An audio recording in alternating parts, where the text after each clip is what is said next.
Assalamualaikum warahmatullahi wabarakatuh. Innal hamdalillah nahmadu wa nasta'inuhu wa nastaghfiruh wa na'udzu billahi min syururi anfusina wa min sayyiati a'malina. May yahdihillahu fala mudhillalah wa may yudlil fala hadiyalah. Asyhadu an la ilaha illallah wahdahu la syarikalah wa asyhadu anna Muhammadan abduhu wa rasuluh. Allahumma shalli ala nabiyyina Muhammad wa ala alihi wa sahbihi ajmain. Amma ba'd. Yang saya hormati Ketua PCM dan segenap struktural yang dimuliakan Allah, kemudian bapak-bapak, ibu-ibu sekalian, jamaah ketarjian dari beberapa aum di Kota Bojonegoro yang dimuliakan Allah. Alhamdulillah pada kesempatan ini kita masih dipertemukan Allah Subhanahu wa taala setelah kita menjalankan ibadah puasa Ramadan, yang mana pada saat puasa Ramadan kita berhenti di dalam kajian ketarjian, dan pada kesempatan ini kita diberikan kesempatan untuk ketemu lagi, yaitu di saat setelah Ramadan. Dan saya ucapkan kullu amin wa antum bi khair, taqabbalallahu minna wa minkum.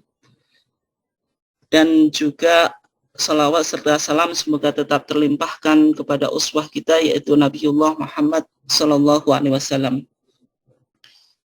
Bapak-bapak, ibu sekalian yang dimuliakan Allah, insya Allah pada kesempatan ini kita akan melanjutkan sebuah pembahasan, yaitu tentang Kitabul Iman, yang merupakan putusan Majelis Tarjih tahun 1929 di Solo.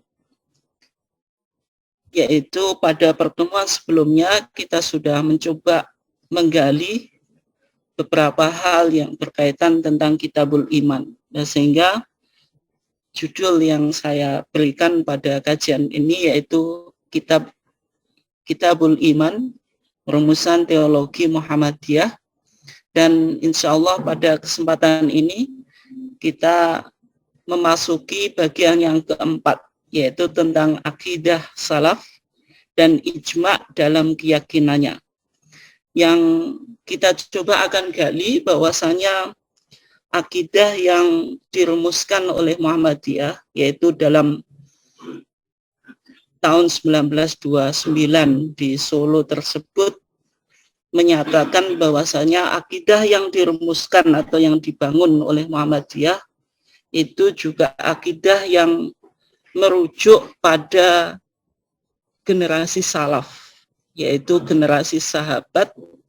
Dan sehingga akidatus salaf itu sebenarnya akidah yang dimiliki oleh mayoritas umat Islam, dan termasuk Muhammadiyah yang merupakan bagian dari umat Islam ini juga berakidah yang mana akidahnya itu merujuk pada akidatus salaf, tidak merujuk pada akidatul khalaf, yaitu akidah generasi berikutnya, yang mana di situ akidahnya banyak bercampur dengan syubhat, dengan kebatilan-kebatilan dari pengaruh-pengaruh budaya yang lain. Nanti misalnya bagaimana pemikiran filsafat itu masuk di dalam dunia Islam yang mempengaruhi cara berpikir umat Islam, yang nanti kita akan coba lihat sejauh mana Muhammadiyah merumuskan tentang akidahnya.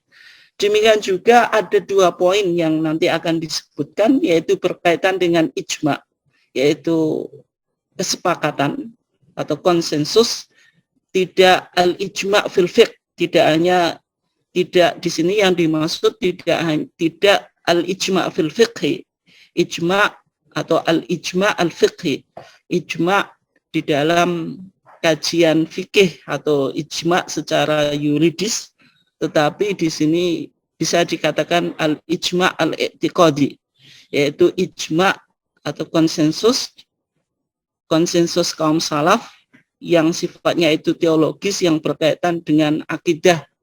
Yang ini nanti kita akan coba dimunculkan atau kita akan coba lihat dan kaji karena dimunculkan di dalam teks putusan Kitabul Iman 1929 yang diputuskan oleh Majelis Tarjih. Bapak Ibu sekalian yang dimuliakan Allah, kalau kita coba lihat di dalam teks Kitabul Iman, nanti Bapak Ibu sekalian bisa lihat di HPT-nya, yaitu di HPT jilid 1, di kitab yang pertama, maka di sana akan ditemukan tentang redaksi sebagaimana yang saya kutip di dalam slide itu. Ini kan setelah kita membahas muqaddimah atau pendahuluan. Maka setelah itu amma ba'du. Fa inna aqaida al-firqati an-najiyah minas salaf. Tapi di HPT Bapak Ibu sekalian, maka kata aqaid yang merupakan jamak dari akidah itu tidak dimunculkan, sehingga HPT yang ada di dalam tangan kita itu, maka aqaid ini sudah diedit atau dihilangkan. Tapi sebenarnya di HPT yang dulu itu disebutkan fa inna aqaida al-firqati an-najiyata. Kalau di HPT kita sekarang itu fa inna al-firqata an-najiyata, langsung menyebutkan al-firqa an-najiyah. Kata aqaidnya diedit atau sudah direvisi.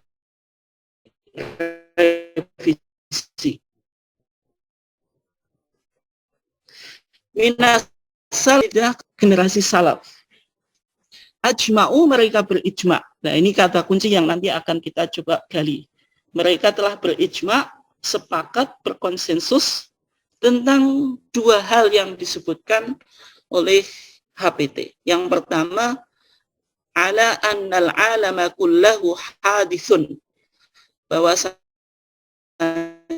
alam, semua alam semesta ini hadithun, baru, diciptakan oleh Allah dari ketiadaan.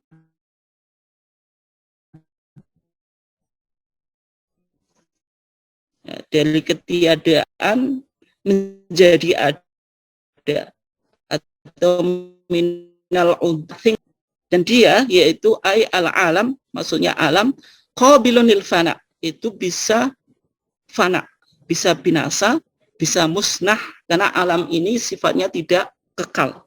Nah, kenapa kok alam itu dikatakan qabilun lil fana, akan binasa pada suatu masa, tidak kekal? Karena tadi, karena alam ini hadis, alam ini baru, diciptakan oleh Allah dari ketiadaan menjadi ada. Ini ijma' yang pertama yang diakui oleh as-salaf, yaitu generasi awal umat ini. Bahwasanya generasi awal umat ini semuanya sepakat bahwasanya alam itu hadis, alam itu tercipta atau baru. Karena hadis ini lawannya qadim. Qadim itu maksudnya dahulu. Karena dalam pandangan kita yang qadim, yang dahulu atau yang kekal, yang tidak memiliki permulaan, itu adalah Allah. Nah, sehingga segala sesuatu selain Allah itu sifatnya hadis. Dan setiap yang hadis itu pasti labuda ayakuna hunakan zat yang menciptakannya, karena sesuatu yang baru itu tidak mungkin tercipta dengan sendirinya. Ini ijma' al-firqah an-najiyah minas salaf, ijma' dalam keyakinan yang diyakini oleh as-salaf, yaitu generasi awal umat ini. Ini ijma' yang pertama. Kemudian di dalam redaksi teks HPT kita berikutnya disebutkan tentang ijma' yang kedua, yaitu mereka memahami ala anna nadhar, bahwasanya nadhar itu melihat sesuatu dengan direnungi, direfleksikan, dicoba dihayati, Yaitu itu yang disebut nadhar. Jadi tidak hanya sekedar melihat, tapi melihat sesuatu dipahami, diresapi, dipahami secara dalam. Itu yang disebut nadhar. Dengan menggunakan pendekatan, ya bisa pendekatan rasional, bisa pendekatan intelektual dan sebagainya, atau pendekatan saintifik misalnya. Ala anna nadhar, bahwasanya melihat fil kaun, di dalam alam semesta, lima'rifatillah, untuk mengenal Allah, wajibun syar'an, itu adalah wajib secara syarak. Jadi di sini adalah melihat alam semesta ini. Nah, melihat alam semesta, melakukan pengkajian terhadap semua yang ada di alam semesta ini, ya nanti tergantung disiplin ilmu yang Bapak Ibu sekalian miliki. Kalau orang ahli fisika bisa mengungkap tentang benda-benda yang di langit ini bagaimana, nah, gitu. Kemudian bagi para ahli biologi bisa mengungkap bahwasanya makhluk hidup ini memiliki beberapa keajaiban yang semuanya itu pasti menunjukkan tentang keesaan Allah. Maka melakukan refleksi terhadap alam semesta ini yang tujuannya lima'rifatillah, untuk mengenal Allah, ini hukumnya apa? Wajibun, hukumnya wajib syar'an, secara syar'i, bukan secara aklan, bukan secara akal sebagaimana yang dipahami oleh Al-Mu'tazilah, yaitu salah satu sekte di dalam Islam yang pendekatannya sangat rasional karena banyak dipengaruhi oleh pemikiran filosof Yunani. Sehingga wajibun syar'an, wajib secara syar'i, ini berarti yang dipahami oleh Muhammadiyah itu kontras dengan apa yang dipahami oleh kelompok Mu'tazilah. Karena Muhammadiyah menetapkan bahwasanya melihat alam semesta ini, merenungi alam semesta ini untuk mengenal Allah,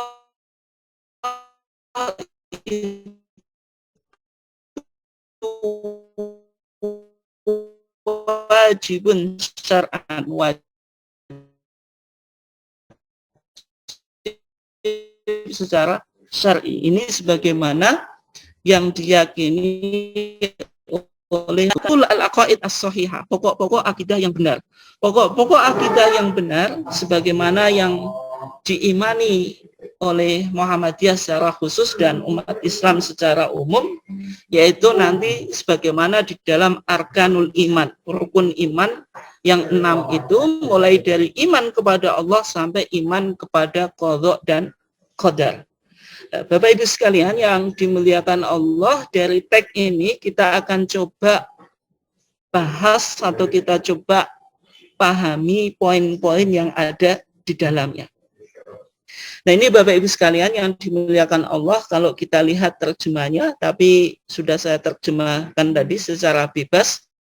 Nah, untuk lebih dalamnya mungkin Bapak Ibu sekalian bisa lihat di teks HPT-nya bagaimana memahami teks yang kita akan coba bahas di 1 jam ke depan ini. Nah, Bapak Ibu sekalian yang dimuliakan Allah, dari teks yang sudah kita paparkan bisa kita simpulkan bahwasanya akidah yang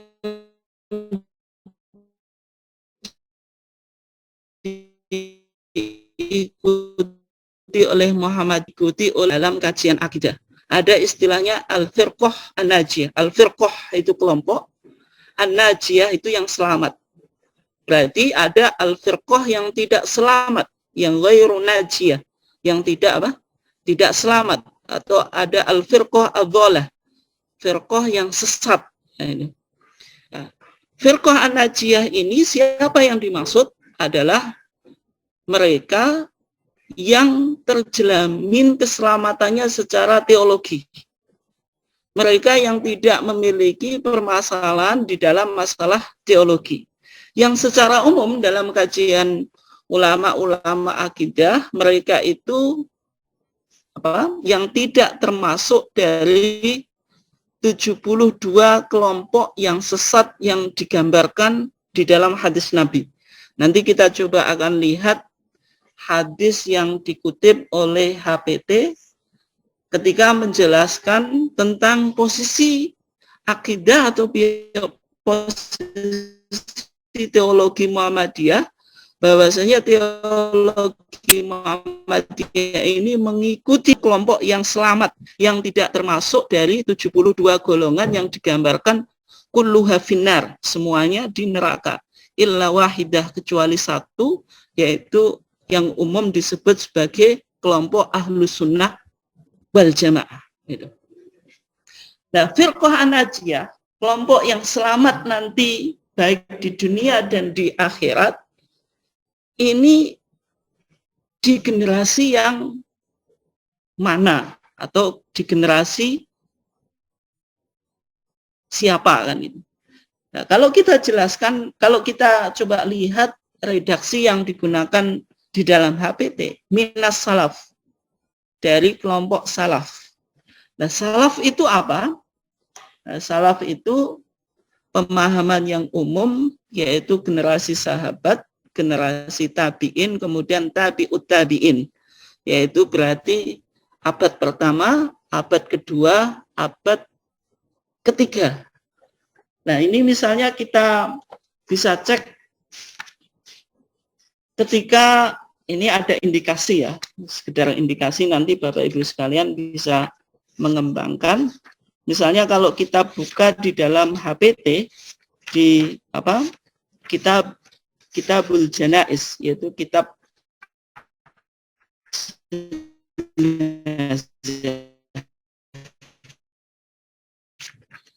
yaitu tentang di kubur, di pemakaman Muslim, di pemakaman apa, Muslim gitu. Kalau kita lihat redaksinya, orang yang meninggal itu dikuburkan fi maqbaratil muslimin, firqah-firqah di dalam Islam gitu. Dan diungkap siapa sebenarnya firqah yang selamat itu. Karena umat ini akan terpecah menjadi 73, hanya satu kelompok saja yang selamat. Nah, sehingga buku yang pernah atau kitab yang pernah dikutip oleh Fatwa Tarjih, Bapak Ibu sekalian bisa lihat di TJA, Tanya Jawab Agama, maka di TJA itu pernah mengutip sebuah kitab yang sangat populer di Nusantara atau di Indonesia secara khusus, yaitu bukunya itu atau kitabnya itu namanya Bughyah al-Mustarsyidin. Bughyatul al-Mustarsyidin, ini kitab yang paling monumental dan paling populer terutama bagi pegiat atau aktivis Bahsul Masail, sebagaimana yang dikembangkan di dalam Nahdlatul Ulama ada lembaga yang namanya LBM, Lembaga Bahsul Masail. Maka dari fatwa-fatwa Bahsul Masail itu, di antara kajian yang saya baca, misalnya kajiannya Profesor Az-Zahrah itu, kitab yang paling banyak dikutip itu I'anat Thalibin. Yang kedua itu kitab Bughyah al-Mustarsyidin. Jadi kitab ini kalau dalam kajiannya Profesor Az-Zahrah ini menduduki list yang kedua. Meskipun mungkin kajian yang lain atau apa penelitian yang lain bisa menyimpulkan berbeda, tapi dari beberapa data yang ditelusuri, kitab ini yang sangat populer. Ini tentang kumpulan fatwa. Fital khisi fatawa ba'di al-a'immah minal ulama al-mutaakhirin. Di dalam ringkasan fatwa-fatwa sebagian ulama dari ulama-ulama yang mutaakhirin, ulama-ulama belakangan. Nah, ini yang ditulis oleh Sayyid Abdurrahman Ibn Muhammad Ibn Husain Ibn Umar Al-Masyhur Ba'lawi Mufti Ad-Diyar Al-Misriyah, yaitu Mufti negeri Yaman. Ya. Karena kitab ini kitab yang dikumpulkan fatwa-fatwa sekitar abad 19, maka buku ini kenapa kok sangat populer di Indonesia? Karena buku ini termasuk ketika itu sudah menjawab persoalan-persoalan yang ada atau yang muncul di negeri Jawa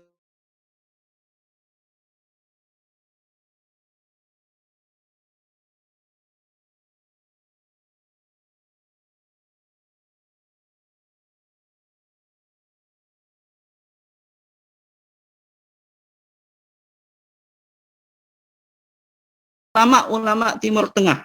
Nah, sehingga kita ini kan terkenal sebagai Al-Jawiyin atau al-ulama Al-Jawiyun, ulama-ulama dari negeri Jawa. Nah, Jawa itu dulu itu tidak hanya merupakan Pulau Jawa, tapi seluruh Nusantara ini disebut Jawa. Nah, termasuk yang sekarang menjadi negara tertentu, misalnya Malaysia, kemudian Singapura, Filipina, dan yang lainnya itu disebut sebagai negeri Jawa.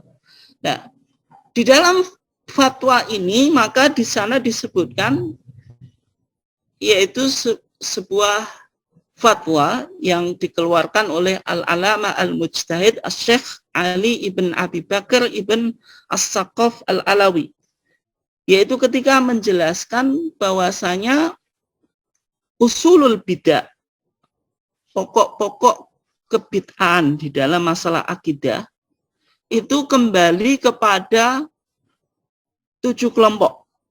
Nanti Bapak Ibu sekalian saya berikan yang versi Indonesianya ini. Saya coba lihat versi Arabnya dulu. Munculnya kebid'ahan di dalam umat Islam ini kembali kepada 7 kelompok yang dianggap sesat ini. Yang pertama kelompok Mu'tazilah. Mu'tazilah itu sebuah kelompok yang mengakui tentang free will. Manusia itu memiliki kebebasan untuk melakukan perbuatannya atau menciptakan perbuatannya.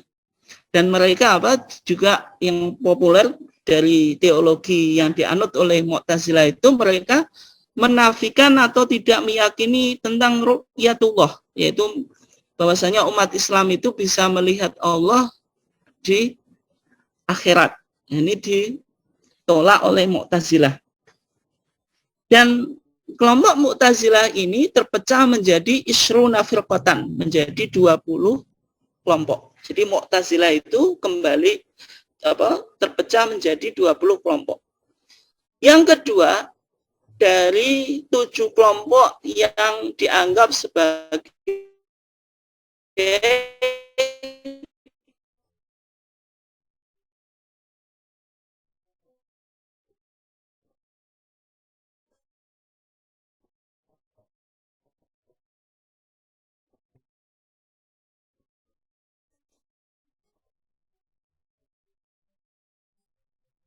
sumber kesesatan, yaitu kelompok Syiah. Kelompok Syiah ini yang secara umum masih negara Iran, kemudian di dan mental, itu mereka mencintai Sayyidina Ali secara berlebihan, sehingga Ali ini segalanya bagi kelompok Syiah. Maka ini mereka terpecah menjadi ithnani wa isruna firqatan, menjadi 22 kelompok. Kemudian kelompok ketiga ini yang disebut Khawarij. Khawarij ini lawannya dari Syiah. Kalau Syiah itu kelompok yang sangat loyalis terhadap Ali, tapi kalau Khawarij ini kelompok yang sangat membenci Ali ibn Abi Thalib dan mengkafirkan Ali bin Abi Thalib dan Muawiyah ibn Abi Sufyan. Yang mereka juga memiliki teologi yang sangat berbahaya, karena lebih cenderung mengkafirkan orang yang melakukan perbuatan dosa. Jadi kelompok-kelompok radikal, kelompok-kelompok yang ekstrim yang muncul di dunia Islam itu biasanya merujuk atau memiliki hubungan dengan teologi yang dibangun oleh Khawarij, menganggap umat Islam yang tidak cocok dengan akidah yang mereka yakini sebagai orang yang kafir. Nah, ini terpecah menjadi isruna firqatan, menjadi 20 kelompok. Kemudian yang keempat yaitu kelompok Murji'ah. Kelompok Murji'ah itu dari kata roja. Roja itu mengharap. Maksudnya mereka memiliki keyakinan kalau kita punya keimanan, iman kita itu tidak dipengaruhi kualitasnya karena kemaksiatan atau kekufuran. Jadi yang penting kita punya iman, insya Allah sudah selamat lah, bahasa mudahnya semacam itu. Jadi kemaksiatan dan kekufuran yang kita lakukan itu tidak begitu mempengaruhi kualitas keimanan kita. Itu kelompok ini terpecah menjadi khamsu firaqin, yaitu 5 kelompok. Kemudian yang kelima itu yang disebut Najjariyah.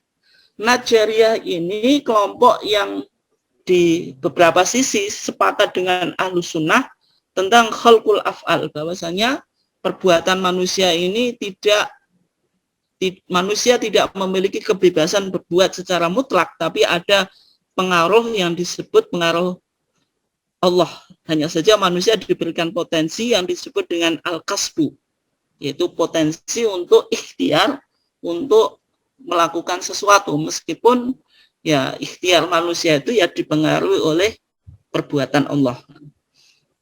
Dan mereka di satu sisi sepakat dengan Mu'tazilah, yang mana Mu'tazilah ini menolak tentang sifat-sifat Allah. Ya Allah itu zat saja, tidak memiliki sifat. Nah kalau kita tetapkan Allah itu misalnya memiliki sifat. Sifat Allah misalnya apa? Misalnya sifat Allah itu Ar-Rahman Ar-Rahim. Nah, Allah Maha Pengasih dan Maha Penyayang. Kalau kita tetapkan sifat, berarti antara zat dengan sifat ini harus mengikuti zat Allah. Kalau zat Allah itu kekal, sifat Allah harus kekal. Berarti ada 2 kekekalan. Kalau ada 2 kekekalan, berarti kita mirip dengan orang Kristen yang memahami tentang Trinitas. Tuhan itu 3, tapi esensinya 1. Ya kira-kira semacam itu kalau pandangan pandangan Mu'tazilah tentang sifat Allah. Tapi dalam pandangan Ahlus Sunnah wal Jamaah, Allah itu punya zat dan punya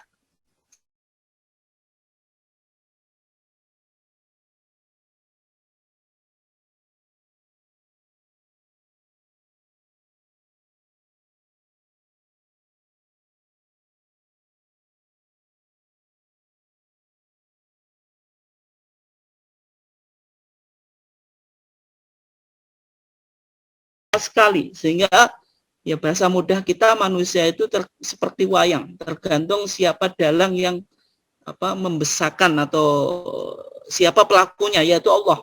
Nah, jadi kita dalam mengejar impian itu ya tergantung takdir kita, sehingga manusia itu tidak memiliki potensi untuk menentukan perbuatannya. Nah, ini kelompok fatalisme atau fatalism. Kelompok-kelompok fatalisme atau fatalism. Nah, mereka tidak terpecah hanya satu kelompok.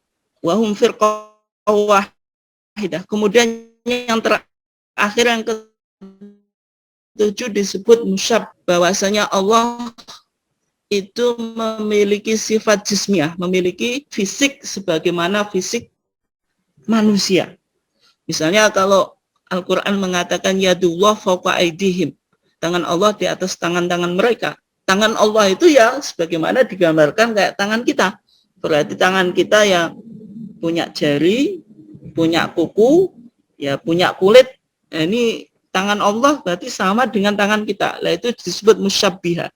Musyabbihah itu dari kata syabbah, yusyabbih, yaitu maksudnya mereka menyerupakan Allah dengan makhluknya dalam sifatnya. Nah, dari 7 pokok firqah yang sesat tadi, di sini disebutkan ada bahasa yang menarik, Bapak Ibu sekalian bisa ikuti ini. Saya coba baca. Fatil kathnani wasab'una kulluhum finnar. Maka 72 ini semuanya di neraka. Wal firqatu an-najiyatu, maka kelompok yang selamat. Ini coba ada bahasa yang menarik, Bapak Ibu sekalian bisa ikuti. Siapa kelompok yang selamat? Yang 1 dari 73 tadi, yang 72 semuanya sesat dan tidak selamat. Hum ahlus sunnah al-baydha al-muhammadiyah. Mereka adalah ahlus sunnah yang putih, bersih, maksudnya al-muhammadiyah, yaitu pengikut Nabi Muhammad. Ya, meskipun Muhammadiyah ini Muhammadiyah secara general. Kalau Muhammadiyah secara spesifik ya kita yang bergabung di organisasi Muhammadiyah. Tapi bahasa Al-Muhammadiyah ini ya mudah-mudahan Muhammadiyah itu masuk di sini, karena istilah Muhammadiyah itu memang merujuk pada kelompok yang digambarkan oleh buku yang banyak dirujuk oleh saudara-saudara kita Nahdliyin, yaitu Bughiyah al-Mustarsyidin gitu. Ahlus Sunnah al-Baidho al-Muhammadiyah wa Tariqah an-Naqiyah. Nah, kalau kita lihat ringkasannya Bapak Ibu sekalian yang dimuliakan Allah, maka kelompok-kelompok yang sesat itu Mu'tazilah 20 golongan, Syiah 22, Khawarij 20, Murji'ah 5, Najjariyah 3, Jabariyah 1, Musyabbihah 1, sehingga totalnya 72, yang selamat yang 1, yaitu Al-Firqah An-Najiyah. Siapa mereka? Ahlus Sunnah Al-Baidho Al-Muhammadiyah tadi, yaitu Ahlus Sunnah.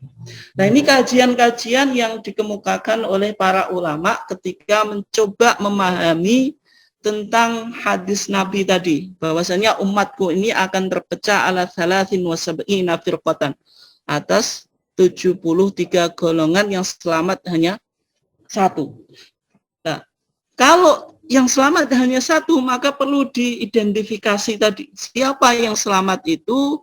Yang tadi, yang ma'ana alaihi wa ashabi, yaitu mereka yang mengikuti jejak akidah Nabi Muhammad dan jejak akidah yang diyakini dan dipahami oleh para sahabatnya.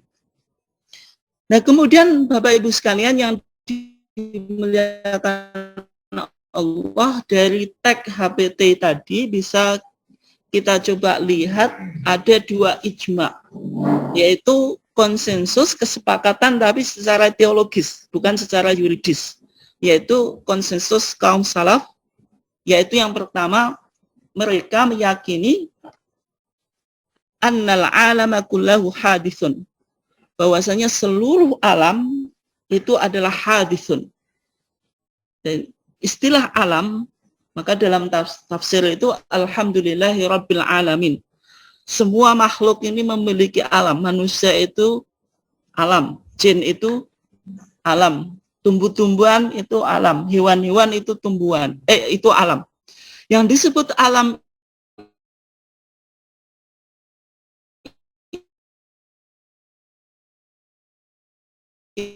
itu masiwallah, segala sesuatu selain Allah itu disebut alam. Alam itu sesuatu yang diketahui, itu disebut alam. Alam bisa ditangkap ya, dan Allah itu hanya bisa diketahui melalui apa? Ciptaannya. Nah, sehingga seluruh alam ini kullahu hadithun, semuanya hadis. Ada istilah hadis sebagai qadim. Kalau hadis itu baru, kalau baru itu kan pasti sesuatu yang tercipta, karena tidak mungkin sesuatu itu disebut baru kecuali setelah diciptakan. Kalau Allah itu qadim, lama. Sesuatu yang lama berarti sesuatu yang kekal, dia tidak pernah mengalami diciptakan. Karena diciptakan oleh Allah dari ketiadaan menjadi ada. Minal adami ilal wujud. Dari tiada menjadi ada. Karena alam ini diciptakan dari tiada menjadi ada, maka sangat mungkin terjadi apa? Kerusakan, akan apa? Berakhir, akan habis masanya, tidak apa? Kekal. Karena sesuatu yang diciptakan dari tiada itu ya pasti berpotensi untuk tiada lagi. Karena tidak mungkin sesuatu yang dulunya tiada kemudian akan menjadi kekal. Nah, sehingga kalau alam itu hadis, maka labudda ayyakuna hunaka muhdisun. Maka di sana harus ada illah atau zat yang menyebabkan eksistensi alam ini dari nothingness menjadi apa? Somethingness. Dari tiada sama sekali menjadi ada, yaitu Allah. Kemudian yang kedua, ijma dari kaum salaf itu an-nadhar, bahwasanya memperdalam pengetahuan fil kaun, tentang alam semesta ini, lima arifatillah, untuk mengetahui Allah, wajibun syar'an, adalah wajib menurut apa? Syar'.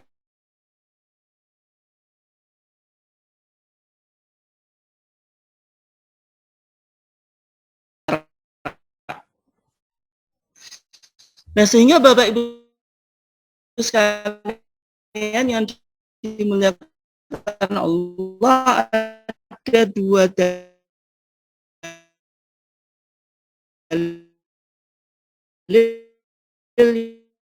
yang dikemukakan oleh HPT.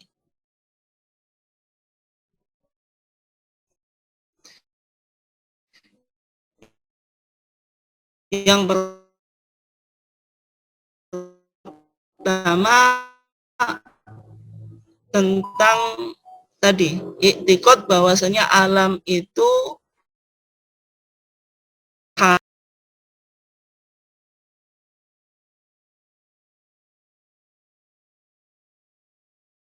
zatnya itu nggak mungkin. Jadi khaliqu kulli syai'in ini pasti ada taksisnya apa? Illa dzatahu, kecuali zat Allah. Jadi segala sesuatu itu apa? Diciptakan oleh Allah. Kemudian yang menunjukkan karena alam itu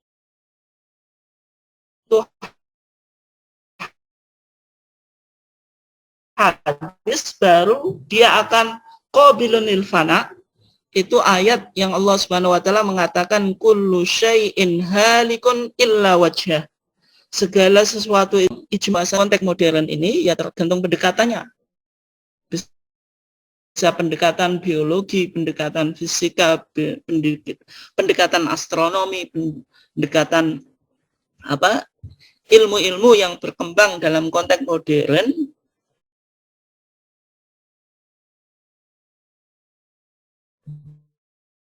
Ini ada beberapa dalil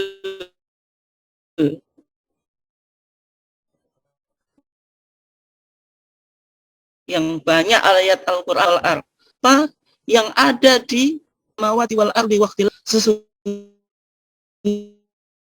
pada penciptaan langit-langit, bumi, dan pergantian siang dan malam itu ada tanda-tanda bagi orang yang memiliki akal. Kemudian inna fi khalqis samawati wal ardi waqtilafil laili wan nahar, dan seterusnya itu ditutup la ayatin liqaumi yaqilun. Ini semuanya ayat yang menganjurkan kepada kita supaya melihat alam semesta ini untuk mengetahui zat yang menciptakannya. Nah, sehingga kalau kita lihat Bapak Ibu sekalian yang dimuliakan Allah, dari tiga pendekatan yang dikembangkan di dalam tarjih, di dalam memahami agama, yaitu pendekatan bayani, burhani, irfani. Pendekatan ini bisa kita coba aplikasikan di dalam memahami akidah. Yaitu yang pertama, pendekatan bayani. Bayani itu dari kata bayan. Bayan itu dalam beragama ini sumbernya Al-Quran dan Sunnah. Yaitu kalau bayani berarti menetapkan permasalahan akidah berdasarkan sumber utamanya, yaitu an-nusus asy-syar'iyyah, yaitu nas-nas syar'i baik Al-Quran dan Sunnah.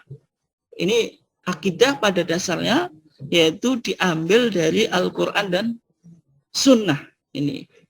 Nah, kemudian yang kedua, pendekatan burhani, yaitu menetapkan permasalahan akidah menggunakan ayat-ayat kauniyah atau ilmu pengetahuan yang umum, pengetahuan umum yang berkembang dalam konteks modern ini.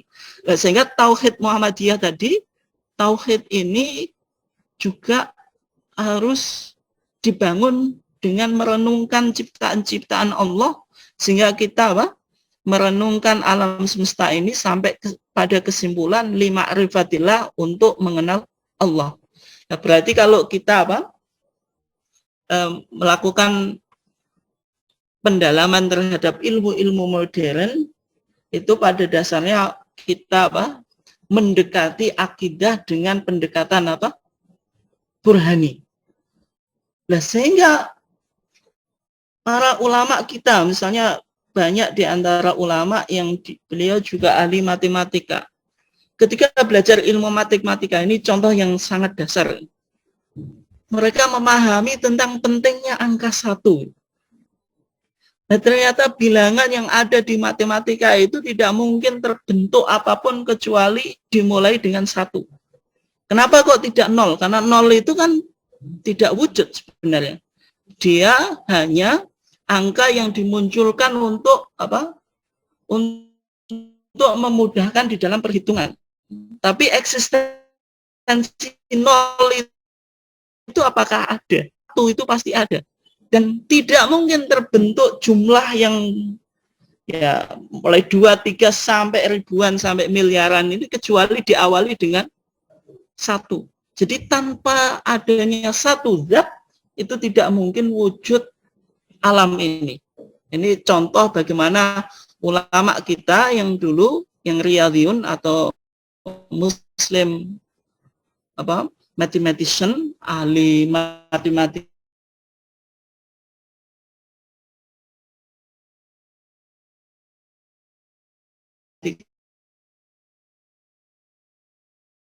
Muslim mendekat ilmu tidak sekedar ilmu tapi digunakan untuk mendekatkan bagaimana memahami Allah itu sebagai teks menggambar sesuatu. Ini contoh karena saya dulu ketika ngaji Ustadz saya mengajarkan kitab Al-Husun Al-Hamidiyah, kitab tauhid itu.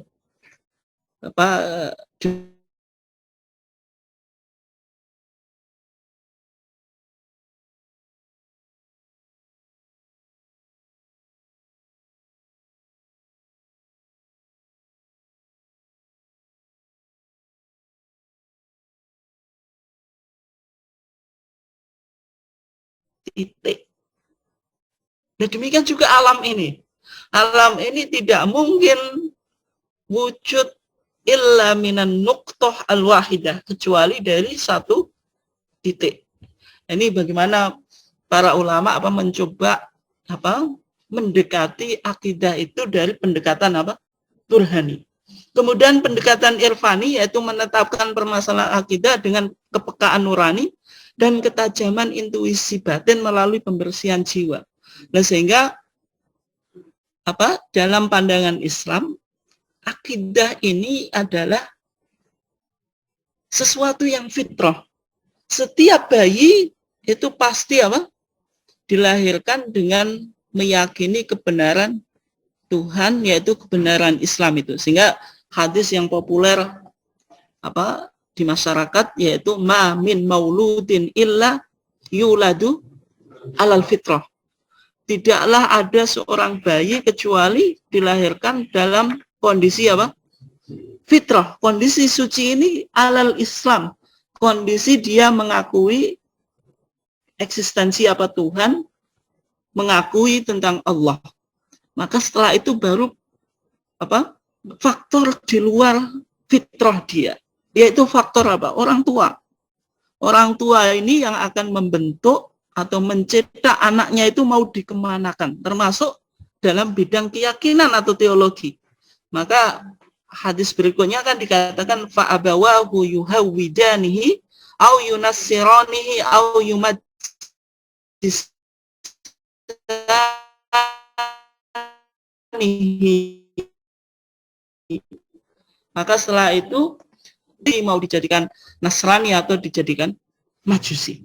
Tapi pada dasarnya akidah ini adalah akidah yang fitri ya, akidah yang sudah tertanam di dalam jiwa kita, dalam nurani kita sejak kita dilahirkan. Nah, sehingga kelompok-kelompok, misalnya kelompok para ahli tasawuf ini mencoba mengembalikan fitrah yang sudah ada sejak dulu melalui tazkiyatun nafs, pembersihan jiwa, bagaimana kita bisa melihat cahaya Tuhan itu. Nah, istilah tasawuf ya, tapi kalau Muhammadiyah sebenarnya tidak menggunakan semacam itu. Tapi kan pendekatan irfani itu dari kata arafa ya'rifu, mengenal. Kenapa kok irfani? Ada sebuah ungkapan yang banyak disebut oleh orang sebagai hadis, tapi sebenarnya itu otentisitasnya bermasalah. Itu bukan hadis Nabi, tapi hanya sebatas makulah atau ucapan hikmah. Man arafa nafsahu faqad arafa rabbah. Siapa yang mengenal jiwanya, dia akan mengenal Tuhannya.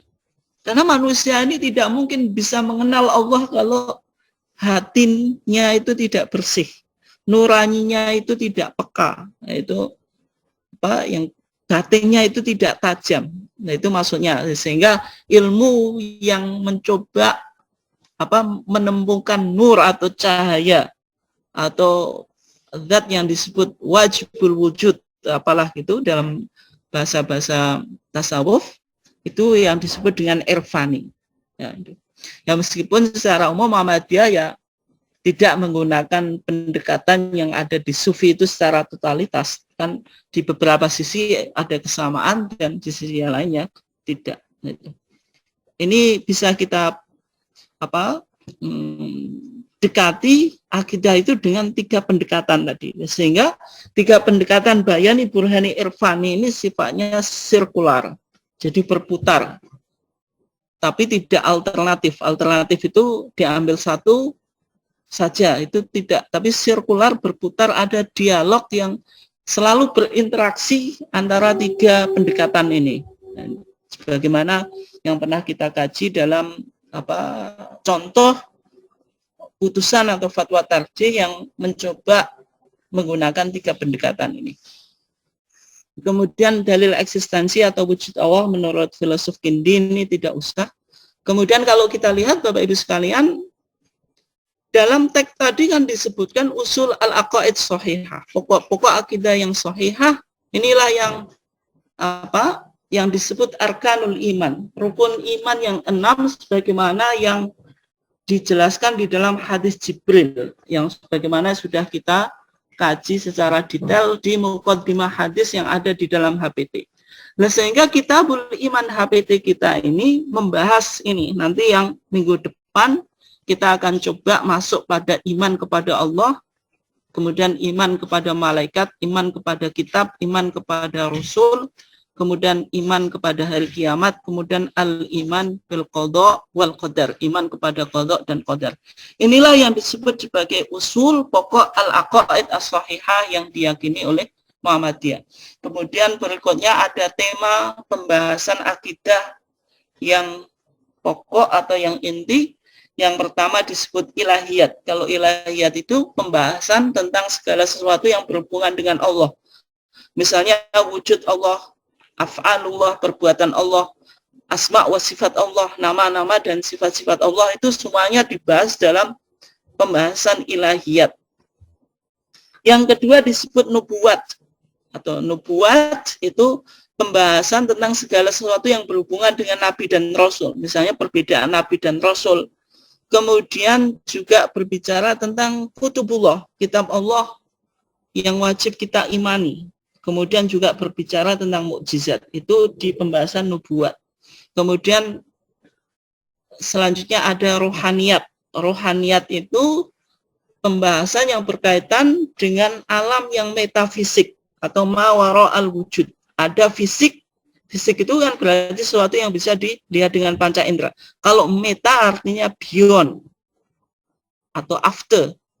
Metafisik itu setelah fisik. Nah, kenapa kok disebut metafisik? Karena dulu muridnya Aristoteles ketika mengumpulkan karya-karya Aristoteles itu kan bicara tentang fisik dulu. Karena pembahasan tentang zat-zat, tentang Tuhan, tentang yang lainnya itu diletakkan setelah pembahasan fisika, maka disebut metafisik, ya, ceritanya semacam itu. Seperti malaikat, jin, iblis, setan, dan roh. Ini disebut rohaniyat pembahasannya. Kemudian sam'iyat, yaitu pembahasan segala sesuatu yang tidak dapat diketahui kecuali dengan dalil as-sam'i, yaitu dalil pendengaran atau dalil nakli, yaitu Al-Quran dan Sunnah. misalnya barzakh, akhirat, azab kubur, tanda-tanda kiamat, surga dan neraka, ini susah dibuktikan secara saintifik. Ya, meskipun kita yakin sebagai umat Islam tentang adanya alam barzakh, ada akhirat, ada azab kubur, tanda-tanda kiamat, surga dan neraka. Tapi ya dibuktikan secara saintifik ya mungkin bisa, tapi untuk 100% kita bisa menjangkaunya ya tidak. Ya berarti kemampuan manusia tetap ada batasnya. Demikian juga membuktikan eksistensi Allah secara saintifik itu bisa. Tapi apakah manusia bisa sampai kepada zat Allah? Itu tidak bisa. Filosof juga semacam itu. Berusaha menggunakan berbagai macam argumentasi untuk menetapkan eksistensi Tuhan. Tapi tidak mungkin seorang filosof bisa memahami zat Allah. Zat Allah itu gambarnya seperti ini. Itu tidak mungkin. Paling hanya bisa mendeskripsikan tentang sifat-sifat Allah atau bukti-bukti tentang eksistensi Allah. Demikian Bapak Ibu sekalian yang dimuliakan Allah, kajian untuk kali ini. Dan berikutnya kami buka tanya jawab atau komentar dari Bapak Ibu sekalian yang dimuliakan Allah. Silahkan.